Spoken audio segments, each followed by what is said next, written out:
I'm sure you've heard the news. There's more out there than meets the eye.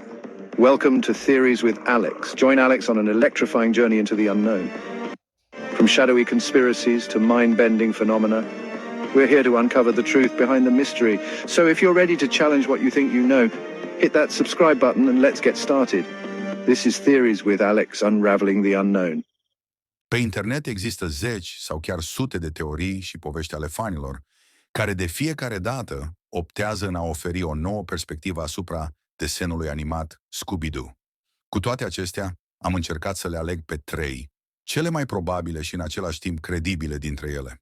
Aceasta este o teorie scurtă, dar și foarte subapreciată.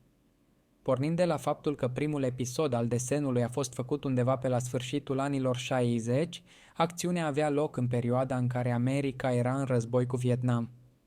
Ținând cont că armata recruta adolescenți pentru a-i trimite la război, gașca a fost nevoită să fugă de acasă și să se mute în Canada, țara vecină, pentru a evita trimiterea lor în războiul din Vietnam.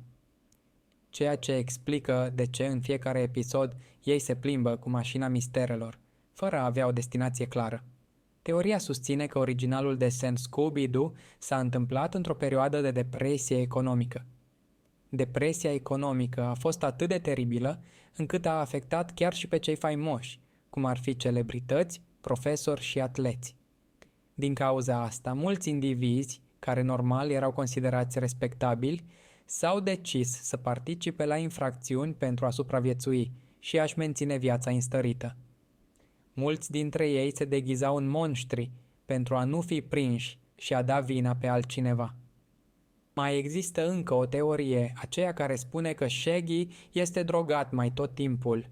El era un băiat singuratic care la școală nu era niciodată lăsat în pace de grupul format din Velma, Freddy și Daphne. Acești 3 colegi ai lui se tot luau de el, oferindu-i porecla Shaggy și spunându-i că miroase urât, râzând de el prin orice mijloace. Totuși familia lui era bogată, ceea ce însemna că primea destul de mulți bani cu care își cumpăra droguri pentru a-l scoate din viața lui de zi cu zi. În realitatea aceasta indusă de droguri, Shaggy crede că animalul lui, câinele Scooby, încă e în viață și că poate să vorbească cu el.